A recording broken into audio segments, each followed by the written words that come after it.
Hello, welcome back. This is Bobbie. And Emily.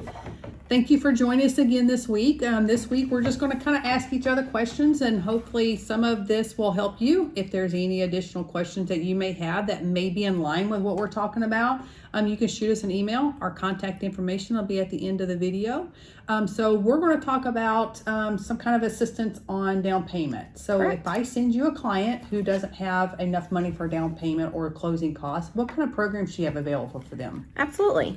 So one that we have talked about in a week prior was the USDA loan. So if you're in a rural area and maybe you don't have enough funds for your down payment and your closing costs, we can definitely look into the USDA loan as long as you meet those income guidelines, the debt to income ratios, that sort of thing.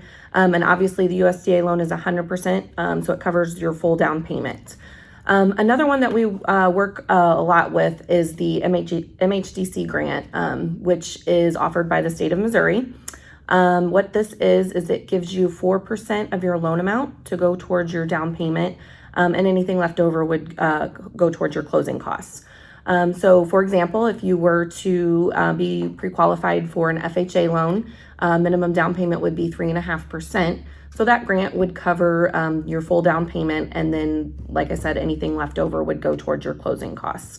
It is a 10-year forgivable grant. So if you were to sell your house in the first 5 years, you would have to pay that grant back in entirety. That's done on whenever you go to sell your home from it would be taken off the proceeds of your sale. If you sell anywhere between 6 and 9 years, that amount is prorated, so you don't have to pay the full grant back. And then after 10 years, it is fully forgiven. There are income qualifications and sort of thing, just like there is with the USDA loan, debt to income ratios that MHDC sets. So that's something that we can definitely talk about whenever we go to do your application and start you off on the pre-qualification process. So if somebody gets the USDA, because we know that's 100% based on last week's video, can they use the MHDC to pay for the closing costs? No, that is actually with USDA or VA. Flatbranch does not allow the MHDC program to work along with that. And the reason being is because a USDA loan or a VA loan is 100% financing already. So there's not an option to use the USDA with the MHDC. But a lot of times, if you're getting the MHDC grant and you still need some maybe help with your closing costs or something like that, an option too is to work in maybe a seller credit with the seller at closing. And we do that all the time.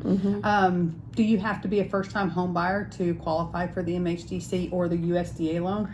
No. So for the MHDC, they have a first-time home buyers program, and then they also have a program called Next Step, which is for anyone that's not a first-time home buyer. USDA is not either. You can, be purchasing your second home and go USDA. I'm sorry, not your second home, not like a vacation home or anything like that. But say you use different loan type because you weren't in a rural area for your first home, you can use USDA loan even though you're not a first-time home buyer. Oh, that's good information to know. Yeah. So if we have a buyer, can they qualify for two different types of loans? You mean like at the same time or? Yeah.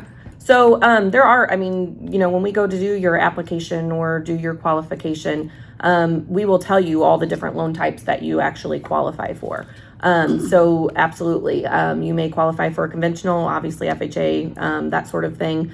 There's just different qualifications that are set forth for each type of loan. But like I said, whenever you go to do your application, that's something that we would discuss and just kind of see where you fit at. And on the different loan types, are there different interest rates based on the different loan types? Absolutely. One of the biggest thing that factors into an interest rate is your credit. The credit, your loan to value ratio, how much you're borrowing, all that kind of factors into your rate. Typically people with higher credit scores see the better interest rates. So it just kind of depends. And it depends on the investors, and that's something that we would take a look at whenever we go to lock in your interest rate to see where we could get you, what works for you. That's great. So if you guys have any other questions regarding the different loan types and what kind of programs is available out there to help assist you with maybe your down payment, obviously if you need some assistance with your closing costs, we can always work that into the contract if the seller agrees to that option as well. But reach out to either one of us if you have any additional questions, and we'll see you next week. See you next week.